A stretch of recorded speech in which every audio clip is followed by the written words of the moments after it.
welcome on board Hemang, Jani as well, who's joining in on the show. Hemang, let's get in your thoughts then on Cummins. There's a recent report from HSBC saying that there's very strong growth. They've upped their target price to about 3,300, saying that across markets and domestic, it's looking strong, but exports are bottoming out. Your thoughts on Cummins and anything else that you track within the space? We do like Cummins and the entire space. And if you look at the quarterly results, this was the one of the few companies that reported good, solid set of numbers, and the outlook in terms of growth also has been extremely good. So this would be one stock that we will be very comfortable, buying into even at these levels. We think that the entire growth, both from India and to some extent global markets, is going to sustain for at least about 12 to 18 months.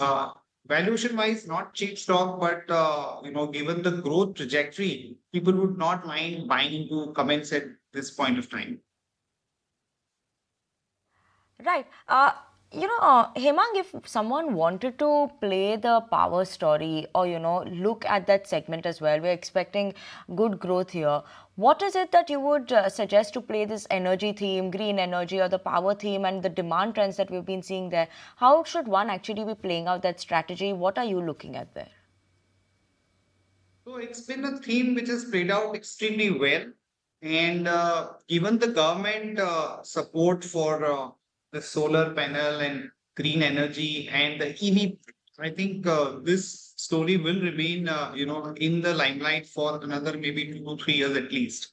So within large caps, I think the best bets that one can really look at are, Reliance Industries, Tata Power, Adani Green. These are the names where we think that given the overall positioning that these companies have, they would stand to benefit. Apart from that, Linde, which is a mid-cap stock, which has a very commendable kind of a story and walk on the green hydrogen, and also given the new investment that they've done in semiconductor, could be an interesting bet to look at. So I think there are niche plays that one can really look at when it comes to this theme.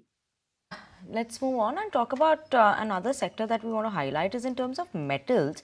Hemang, when you're looking at the metals pack, what is it that one should watch out for? There were times during this week that we saw a run-up, sharp run-up coming in, and then again a fall that came back in the metals pack. So anything specific that you would want to play out in this story of the metals pack, or something that you're avoiding, or what are you doing with the metals? So metal has seen a smart rebound in the last 3 days, mainly on the back of the data that came out from China.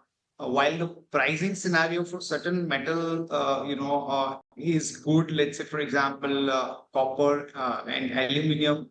At the same time, the iron ore and the steel-related products, the pricing is not that encouraging.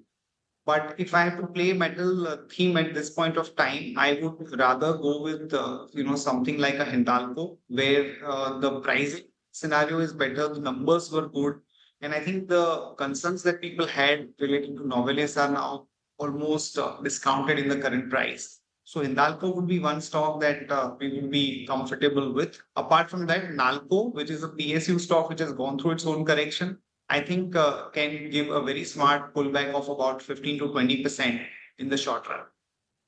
Petronet LNG as well as NMDC in focus. Let's just drop that entire list of some of the biggest small cap losers. Now, it's interesting to note that already, while the small cap index hasn't seen much of a damage coming in, of course, it's been the worst performer out of all the key indexes, but about 10 to 12%, Kunal, that's been the kind of fall from its 52-week peak for the index. Yeah, I think it's 14-15%. 14-15%. Yeah. Okay, but even in that 14-15%. But the low was tested last week. So we are not at a fresh 52-week low. Yeah, we're not at a fresh 52-week low, but from the 52-week highs, we've already lost about 14-15%.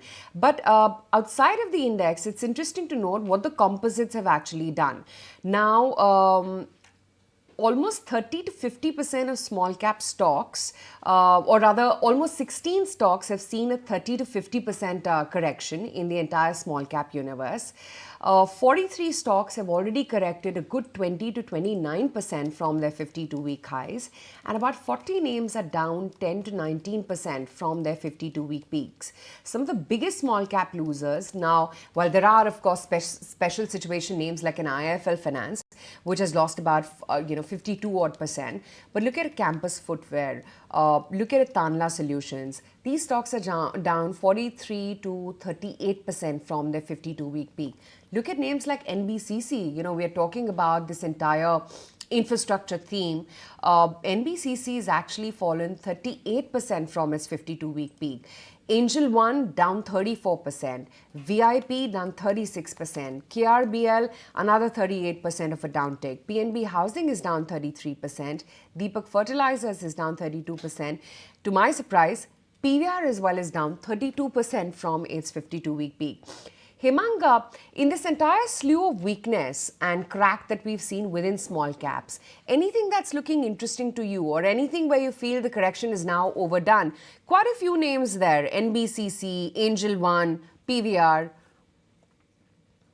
Yeah, Aisha, I think the cut across the mid cap, small cap, and to some extent even large cap stocks has been quite sharp. And what was surprising is that this has happened despite the global setup being so strong, where the US market, we've hardly seen any correction. So this entire underperformance was at the country level, and where it brought about it sharply. To my mind, it was due to some extent because of the way the exuberance and the retail participation was coming through. I think when it comes to cherry picking some of the stocks which have corrected, I think some of the defense stocks like BEL, BEML provide a great opportunity. Some of the hotel stocks, Lemon Tree, Indian hotels do provide a great entry point. Healthcare has corrected quite sharply, 20-25%, primarily because of Supreme Court ruling.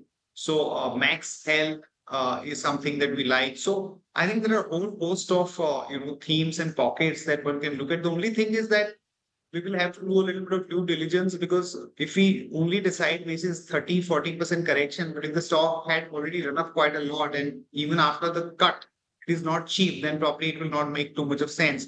So do some homework, but it's time to accumulate these names. Right. And as interesting is the name of some of the mid-cap losers as well. From those March 11 lows, we've seen Paytm, or rather highs. Paytm has fallen 58%. Again, Paytm, Z, both these are special situation names. But a Bandhan Bank has fallen 35%. Devyani is down 31%. IRFC, RVNL, even Vodafone Idea has fallen a good 31% from its March 11 peak.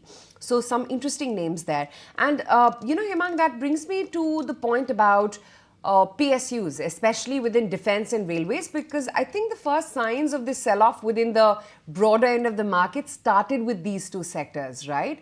Do you now see value emerging here?